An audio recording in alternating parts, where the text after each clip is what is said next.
Hi guys, I'm here and welcome to the workshop.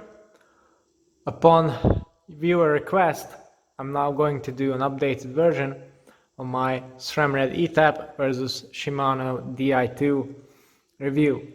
Before I say anything more, I would like to point out that as many of you think, or some of you probably think, I'm not a Sram fan, I'm not sponsored by Sram. I've chosen Sram for my bikes because I find it superior in features and it just suits me better. So it's not the other way around. Again, without further ado, let's start at the front of the bikes. Now, because of what I have available, I'm going to show you a disc brake version of the AXS eTap version and a rim brake version of the D-Race group set. Unfortunately, this is what I have, so this is what I can show you. So it will not be 100% consistent. Let's start at the levers then. Not much has changed in the last two generations of either of these group sets. So SRAM have retained basically the same shape they have been using, which is quite bulky. Some people don't find that too pleasant, but I quite like this little knob that I can hold on to in my aero position. It's quite comfortable for me. Some people not like that, some will. That's entirely subjective. I quite like also the new texture on the hood and on the buttons, so that's quite nice, a nice improvement in the wet in particular. And it's got this flashy new chrome finish on there as well. Shimano have slimmed down the levers quite considerably, particularly if you're looking at the hydraulic versions. These ones have a very nice ergonomic shape, can't really fault it. The levers are more or less the same as on the 9000 series, but the shift buttons are bigger in surface area.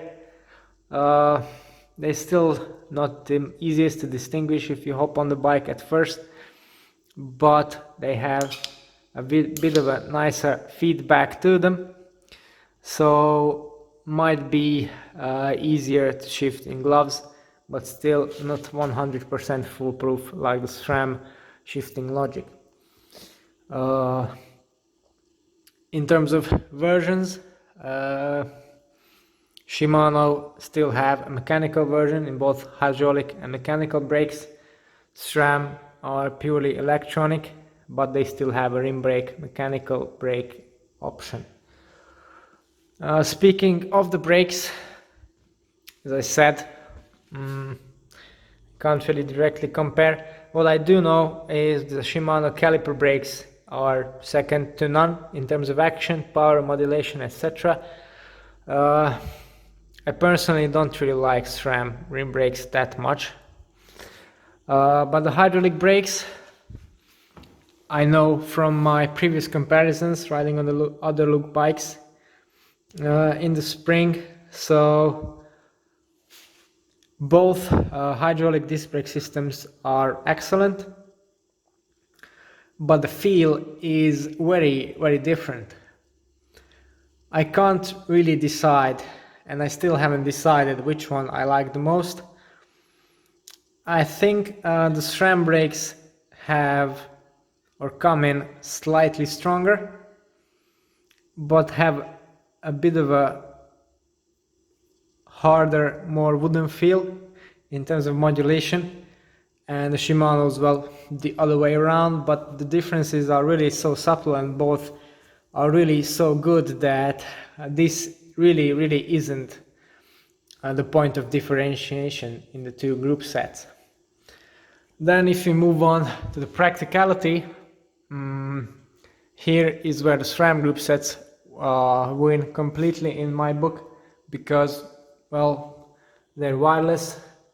You just pop the items on, screw them in, and good to go. You just set them up, and that's it. With Shimano, and particularly this new group set, it's not so easy at all, because you have different wiring systems.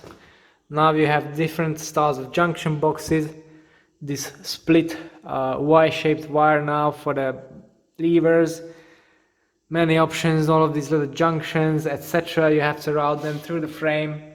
There's a possibility of failure, like I had recently for one of my customer bikes, when one of the cables was not working, so the whole system was bricked. You also got the battery inside, so you can't really change that all quickly. Sram has the batteries outboard and the max, so super easy to swap. So yeah, this aspect of Di2 I don't really like. Then if we talk about this and its features, both group sets now have mobile app support, so you can change quite a lot of things, settings, synchro shifts, both have that now, and very similar features in this regard. The Shimano system works a bit better here, because you've still got the proper desktop diagnostic tool, and you can set everything there, shift speed, how to set up the synchro shift, etc. Sram also have the synchro shift option now, and semi-synchro shift, which are good options for some riders, but here the mobile app I think still needs a lot of work to do, because the firmware updates, etc., and the connectivity, it's all a bit clunky still, at least at the time of recording my video, so I haven't really been using that software too much, to be honest. Also, you can change the button configurations, and you can do different things in terms of, well, at least in terms of SRAM. You can have the mount the bike rear mag or drop a post operated from the levers. Shimano don't have that option, although if you use one by, then the mountain bike derailleurs are working, so that's quite similar there in both group sets, so I would call that a draw. Then if you go down to the cranks, well, here the situation again hasn't really changed much.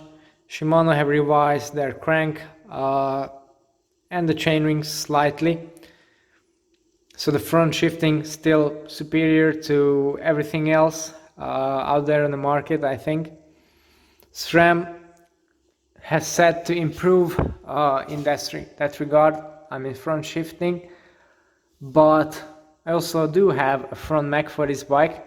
I haven't really tested it just yet because I didn't need it, but based on the reviews it's much improved. One thing I'd like to point out, that many people come to me with the old eTap front shifting not working properly, and none of them is set up correctly, and then they blame SRAM. Well, it's a yaw front mag and it needs a different kind of adjustment, so if you stick and adjust it to according to the standard setup, it's not going to work very well. Speaking of the crank itself, Shimano again still at the Holotech 2 design, small diameter steel spindle, which is good, but I think the new oversized options would be lighter, stiffer, probably more up to date. This one is a bit retro in my opinion. Also, I don't really like the look of the crank, but that's completely subjective, although it uses a very clever aluminum sandwiched manufacturing process, so that's good. Although we have seen some failures of it breaking, maybe not on the new one, but it can happen with fatigue and aluminum. SRAM, however, have done a very nice improvement to their crank system, which is now called the dub system. It means it still has an oversized aluminum spindle, but not 30 mm, 29 instead. This allows for smaller inner bearing diameter while retaining the outer bearing diameter, which results in a tougher bearing, so more reliable setup. still super stiff, super light, hollow carbon crank arms, beautifully finished, very nice indeed. And they have tons of power meter options now. I previously complained about them, but now there are some good solutions. If you want a double setup, single arrow setup, integrated power meter, non-integrated power meter, single double also in that. So tons of options. Also you can get now the dub crank, new power meter spider, and standard chainring BCD. So really tons of options. I can't really complain now. And it just works. Power meter wise, it's a Quark, it's trusty, it's precise, it's reliable, hasn't really, or I couldn't really find any fault. Whereas, well, in this case it's not a power crank, but we all know from Shane Miller's reviews that right side measurement on these Shimano crank arms is kind of wonky. So no matter what you do, you will not have precise numbers due to the design of the crank, which is a little bit sad. So you're better off with an aftermarket crank option if you want a crank-based power meter. Then, if we are already at the chain rings, let's talk about the gear range for the minute.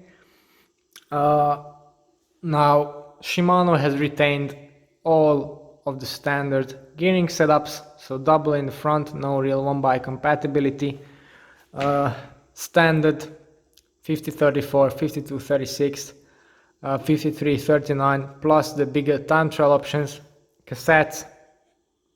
There is a slight upgrade to that because the Macs now have a bit of a longer cage, and the cassettes even in Durays go up to 1130, so 2 feet more. That's a nice upgrade. I think that also the pros requested it because they use it a lot, or the standard 1128 as in this case. So nothing really extraordinary there. Then already about, if I'm talking about the chain, Shimano still has the slickest, lowest friction chain on the market, so kudos for that. On the SRAM side, they've changed the gearing ratios completely with their 12-speed system. So yeah, addition of one more cog is quite significant by itself, but unlike Campagnolo, for example, it's not just an extra cog. It's much more than that. So unlike Shimano, which still uses the standard free hub, they now use something called an XDR free hub, which allows for a 10-tooth small cog and a much wider gear range. Resulting gearing options are more tightly spaced than the standard 11-speed ones, but also with wider range than Shimano. So if you're after that, SRAM is your friend. The cassettes also go up to 33. So with the double setup, you can have a gear ratio as low as 1:1, which for Shimano is not possible unless you use a 1x with some aftermarket parts. The rear Mac is also slightly bit more advanced. It has this new fluid clutch retention system, again for 1x compatibility. The chain uses this new flat back design because it's super narrow, so they need to add material here. I don't really know about the friction or durability numbers yet, but I'm sure that there will be some tests coming out real soon. One point where the previous generation of Di2 was ahead of SRAM eTap was the shift speed at the rear, but in my experience the new AXS group set does kind of remedy on that, because really the shift speed now is very close, very comparable between the two.